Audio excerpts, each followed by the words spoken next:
Hi everybody, I'm Matt Jordan from Jordan Fabrics here in Grants Pass, Oregon. And recently James brought to my attention a pattern that Donna had designed and made called Diamond Squared. It's a beautiful pattern. I like the fabric she used, and I put something together and added a couple little different things to the pattern as far as how to make it, and I'd like to show you today. For the Diamonds Squared pattern, you need 20 fat quarters to complete the project. I picked out this line from In the Beginning Fabrics, and I've got some lighter fabrics and I've got some darker fabrics. Instead of using a ready-made fat quarter set, I'm going to cut the fat quarters today because I'm combining different lines of fabrics from the company. A fat quarter is the width of the material and then an 18-inch cut. And you split the fold of that half yard, and that gives you a quarter yard of fabric, and that's called a fat quarter. Today, because of what I want to show you today, I'm going to cheat a little bit, and I'm going to cut 21.5 inches off all of these fabrics.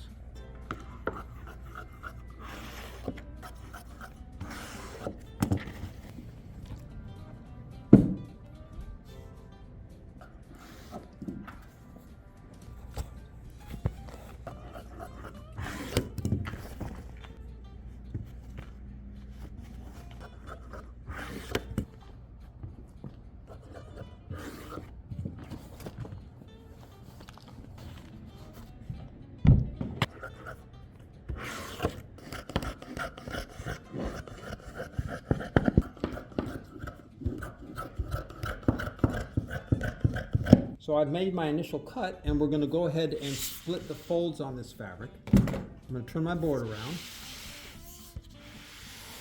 What I like to do is flip up all the other fabrics and get to the bottom fabric. Use my weight here. Now I'm going to make the fat quarters, so to speak. I'm going to split the folds. Ooh, didn't get to the bottom. Let me find the bottom. There it is.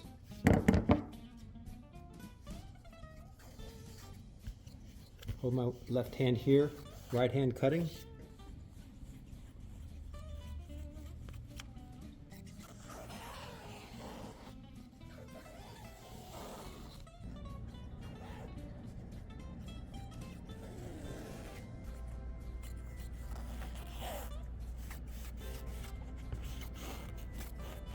The fat quarters have been split, and I'm going to divide them back and forth now, and I have two sets of fat quarters now. We took the half yards, split it, two sets. I'm going to save one set for another project and use one set on our project today. I'm going to start ironing now, and it's a good practice to iron the larger pieces that you're going to cut into different shapes. It just cleans up stuff, and you also become aware of kind of what you're dealing with your fabrics.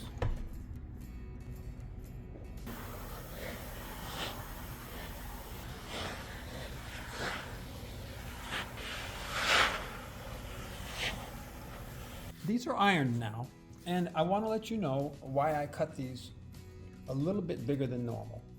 The normal fat quarters. Donna used fat quarters, prepackaged fat quarters, which is great for this pattern. If you have a fat quarter set at home, you're going to be cutting your strips. They're 1.5-inch strips in this direction toward the selvage. Now there's approximately 21.5 inches to 22 inches of fabric available here going this way. And the reason I cut my fat quarters, in quotes, a little bit wider, I cut this about 21.5 to 22 inches, is because I wanted the sewers here to be able to sew on the straight grain, so I could cut my strips 1.5 inches going on the straight grain. Both systems work great. Donna did hers this direction. Mine's a little less stretchy, that's the only thing I changed, and I'm going the same direction, but it's the exact same size, 21.5 inches to 22 inches both ways. Okay, I'm going to go ahead and start to cut the 1.5-inch strips on the straight grain.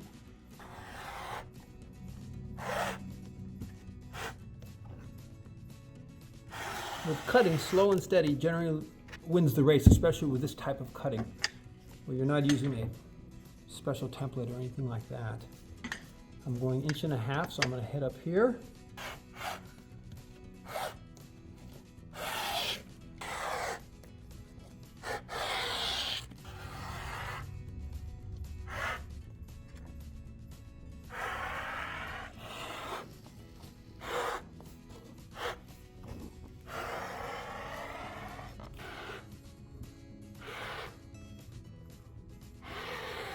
I have the dark side done on the fabrics, and I'm going to cut the light side. And something to keep in mind when you're cutting is you cut as many layers as you're comfortable with. And I've said that in a lot of the videos I have done, but it's so true.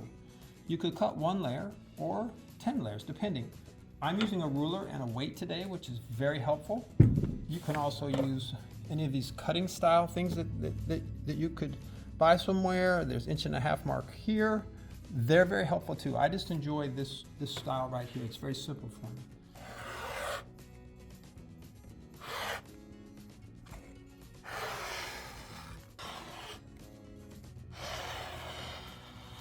My last cut is at the 19.5 inch mark here.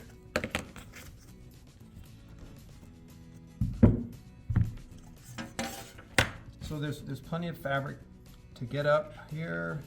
These are all cut real nicely at 1.5 inches. This is the fabric I've chosen for the background, and we're going to cut 9 1/2 inch squares out of this material to blend in with our strips. So we're going to cut 9.5 inch strips out of this fabric, and we need 12 of those.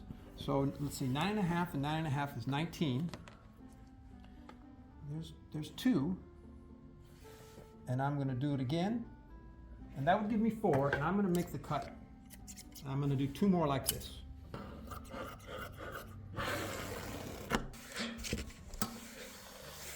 I'm going to cut the 9.5 inch strips, which we will then cut into 9.5 inch squares.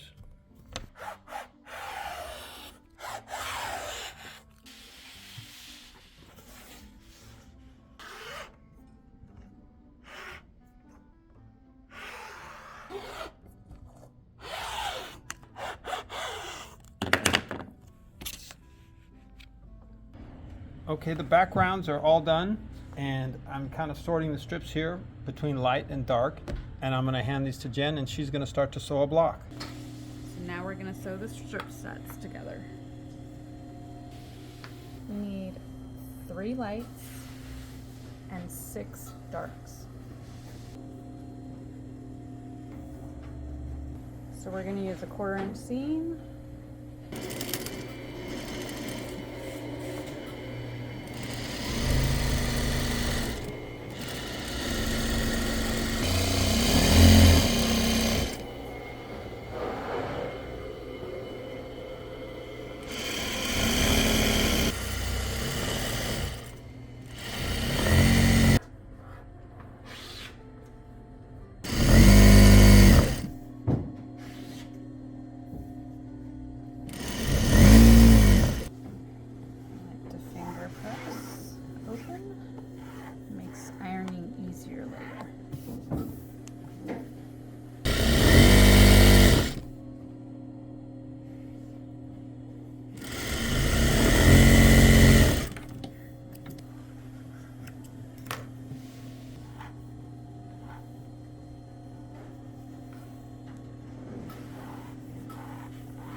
Make sure it's nice and straight and not bowed. Dry iron, and then a nice steam press.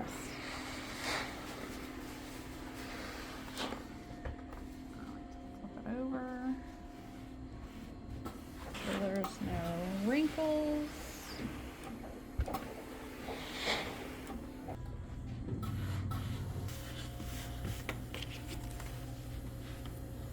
We're going to cut these to 9.5 inches.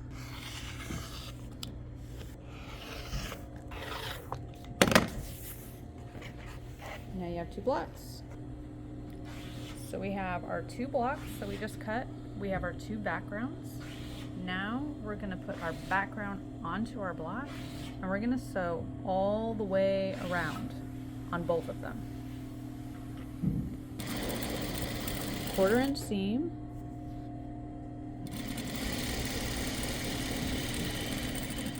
You can sew off the corner or stop and pivot, whatever's your preference.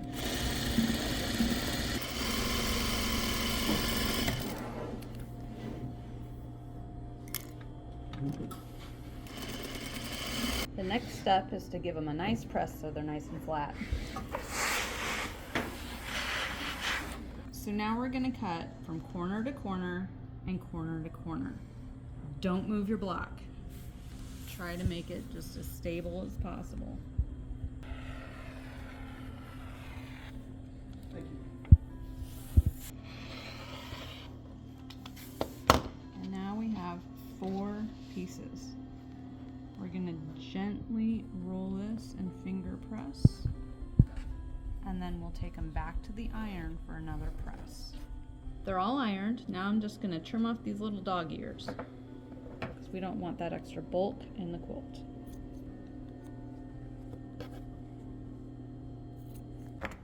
All our blocks are done. There are 2 different kinds of blocks.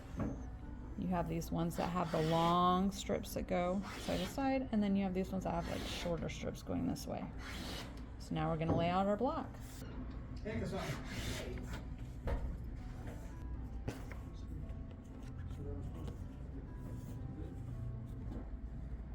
We make sure these short ones point out in the middle, and then the long ones are going to form a diamond around the outside. Mix up the colors.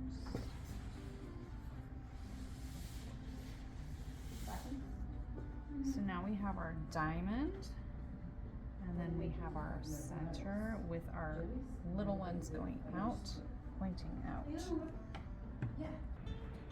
Jen's got the first block done for the pattern, and I really like the way it's coming out. I like the colors. I like the pattern on it. I think it's going to be very nice. Donna did a video, of course, on this pattern, and she's got a lot of good hints and tips. So while Jen finishes the sewing out there, let's see what Donna had to say about this. Hi, I'm Donna Jordan from Jordan Fabrics. Someone sent me a picture of a quilt, and they wanted to know if I could show them how to make it. And the answer is maybe.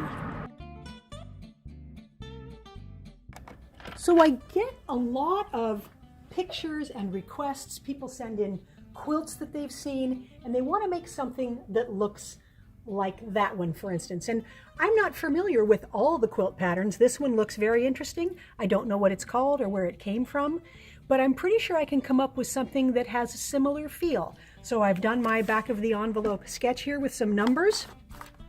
So let's get some fabrics and see what we can come up with. I've written the pattern so that it will use a fat quarter bundle. And I like the oranges and yellows in the picture of the quilt, but I'm going to use K facet prints because they have even more zip. The only other thing we need is a background. And I have this whole beautiful line from Northcott. These are called Toscana, and they have a little bit of color change. They make really good backgrounds for quilts because they're interesting. They're not too flat. And I want to go with a nice bright yellow. And we've got a lot of choices, and I think this one will be the best. We need 20 fat quarters, and that is what we have in this bundle here. And I always open them up and iron them nice and flat before I start cutting. I have everything all ironed here, and I like to cut 6, 7, 8 layers at a time. You may like to cut less, but everything is going to get cut exactly the same way. So I'm going to line this all up on here, and I'm going to cut it into 1.5 inch strips. So I'm going to get 11 of them all the way across here. Now I'm lining up my ruler with the lines on my cutting mat, and then I'm using a little hand weight, a little dumbbell, and that holds down my plastic ruler and helps keep it from sliding. So all of the fat quarters are cut into strips. And I'm going to make some strip units. So I'm going to make a strip unit that has 9 strips in it. And I'm going to want to put some lighter ones, or in my case, yellower ones, in the middle. So for the first strip unit, I'm going to use 3. Let's take these top 3. Then we're going to need a total of 6 that are darker.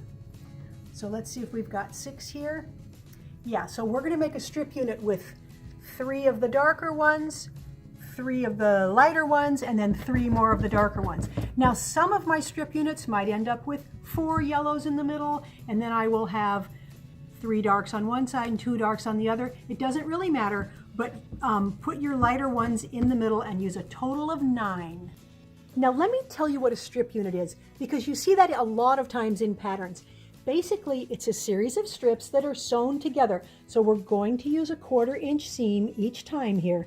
And I would recommend sewing one seam down and the next seam in the other direction. And that way, if you stretch things a little or if your machine's tension is a little bit off, your whole strip unit will lay nice and flat. So I'm just going to grab these 2 and I'm going to try my best to not stretch anything. And I'm going to use a 1/4 inch seam and go all the way down the edge.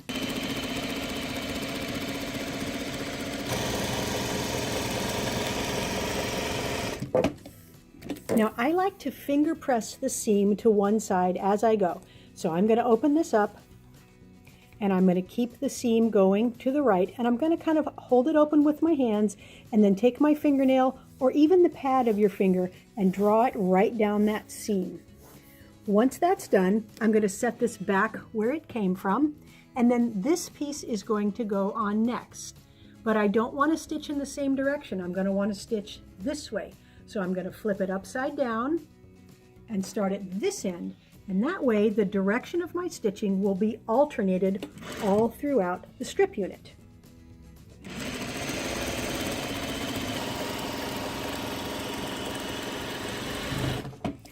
Now I like to, when I'm done with this, open it up and put it right back where it came from so that I know I don't get these out of order.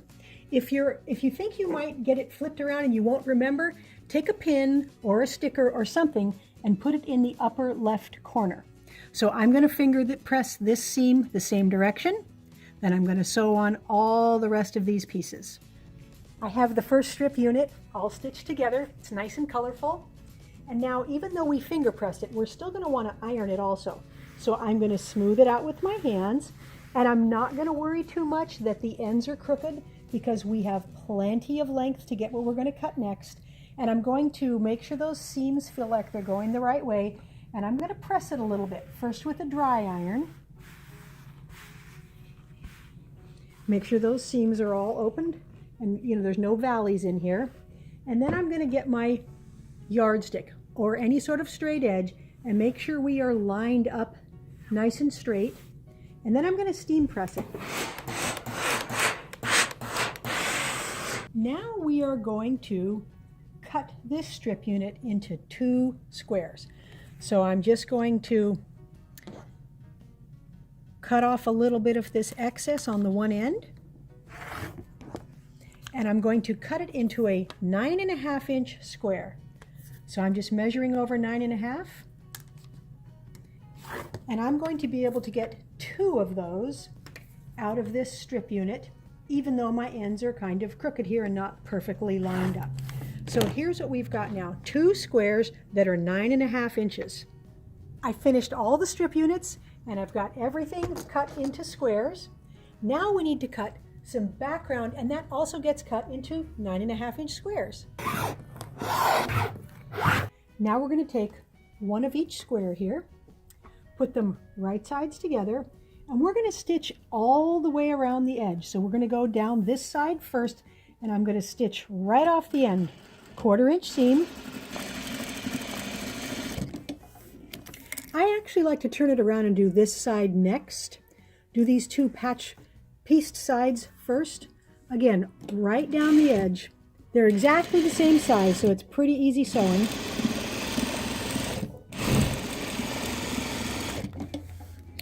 And now I'm going to do these 2 non-pieced sides. Once you have all 4 sides stitched, it's best to iron this because sometimes as you stitch, it can get stretched a little. So let's steam it nice and flat. And now we want to cut along both diagonals. There's the first cut. If you're careful and don't move anything, you can just swing your ruler around and make both these cuts at the same time. So we cut through both those triangles. Now this is the square we have. It's half plain, half patchwork. Then we have another square here. It looks almost the same, but you'll notice the orientation of the strips. These are going this way and these are going that way. Now to iron these, put the patchwork side down, peel open the top, and press with your fingers a little bit so that this stays nice and straight. You don't want it bowing. You just want to press it a little bit towards the solid. Then grab your iron and then give it a little steam. Now you're going to want to trim your dog ears off. That's that little extra piece there. And go ahead and make these blocks with all of your squares. Once you have all of these done, we're ready to build the block that's going to make our quilt. We need 8 of these where the strips are going up and down, and 8 where they're going side to side. So we're going to start with these up-down ones, and we're going to put 4 of them in the middle of a block. I'm going to put the bright yellow right in the middle. Now I'm going to take some of these side-to-side blocks, and we're going to put them around the edges. And I'm not going to worry about which fabrics are in which position. I'm just going to lay them where they go. When I'm all done, I may trade some of the blocks around if I don't like which fabrics are right next to themselves. So these go all around here and make little peaks. Now we're going to take the last 4 blocks and we're going to put the yellow in the yellow so it makes a nice long line there. And this is what our block is going to look like. So we end up with nice dark around the edges. We end up with some yellow in the middle here. And if you end up with 2 of the same print right next to themselves here, you can trade things around. I've got a little temporary table. Sometimes I will set up a little table next to my sewing machine when I need a little bit more space. Now, to sew the block together, we don't have to match anything except for the intersections between the blocks. So when this gets stitched to here, the seams do not line up on purpose, so there's no matching within here at all. You can just stitch right along there. So I'm going to make 1 row and press the seams to the right. Then I'm going to make the next row, press the seams to the left, to the right, to the left, and then sew all the rows together. I've got the 12 big blocks done. Now when we lay these out, we're going to get a little bit of a secondary pattern showing where these corners come together. So let me show you what that looks like. So we're going to get 4 of these nice triangular things making another small block in the middle here. So since there's only 12 blocks, we're going to have 3 blocks wide, 4 blocks long, stitch it up and get it on the quilting machine. The quilt is on the machine. It's nice and cheerful and bright. I really have 2 choices for thread colors. I'm either going to use this orange, which would show up very nicely on all of the yellow there, but I think I actually will use the yellow it's really the same color as the background. It's not going to show in here at all, but that's going to look really good when the quilt is done. I'm going to use a quilting pattern called Fidget. So here's what it looks like a little bit bigger. It's an all over squiggly design, and that's going to look really good on the bright colors of this quilt.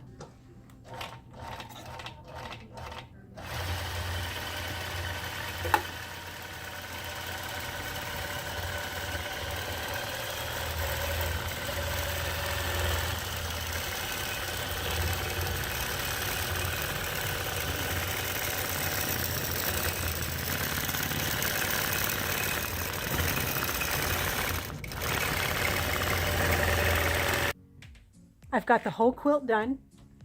Really pleased with how it came out. Now we're calling this pattern Diamonds Squared because it looks a lot like we took these squares here out of the diamonds. It's amazing how a simple block, the procedure was very simple, made a very complex looking quilt. The fidget pattern looks really good on this yellow, and you can't see any of the thread in the prints. That's really fun. I used another K facet print on the back side here. I love these big bold prints. This would look great if you just flip the whole thing over. It turned out 69 by 92, so it's nice and big and pretty easy to make. I hope you enjoyed Donna's version. And now our quilt top is done. And I am just amazed at how this has come out. It doesn't look real to me. I see all types of secondary patterns. This looks three-dimensional. It looks like someone set a square down here. The colors are beautiful. The geometry of it I love. Donna did an excellent job designing this quilt. This is the block here. Right here. And then it comes down. You can see the points touching of the other block. So that's the block there. But when the corners of this block come together with the other blocks that are inset here, you get these secondary patterns which are fantastic. With Donna's recommendation of keeping the lighter strips toward the center of those strip sets that you make, what that creates is the darks on the outside, the light in the center, and here you have that really nice geometric pattern there. If any of you make one of these quilts, we would love to see pictures of what you have done, because I can just imagine if you use darker shades for your squares and lighter shades on your patches, it would just reverse everything and just be outstanding. So, you know, if you do so, please send us pictures.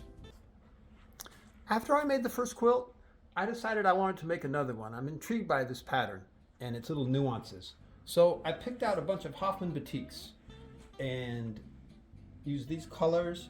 I used more of a solidish fabric, so to speak, to surround the different blocks. And I think that really made these light strips pop, which I like. With both of these quilts laid out on the table, I'm looking at them. I really like both. When I began the second quilt, I thought I want to do colors similar to the first one we did, but I wanted to just make this a little more solid, a little more plain, and see what that would do to the pattern. Well, I can see the pattern pops off stronger, and yet to me this has merit, because if you don't want a lot of solid and plain in your quilt, this one is great. If I had to pick one, I suppose I would pick the batik, but I'm partial to batik. I enjoy batik, but I like them both a lot. I'd be curious to know what you guys are thinking. Which one is your favorite? And if you'd like to leave a comment, I would appreciate it. Thank you so much for watching this video. We love making these. James and I have a great time. And if you enjoy it, please subscribe to our station, and we'll see you next time. All right, talk loud and go ahead.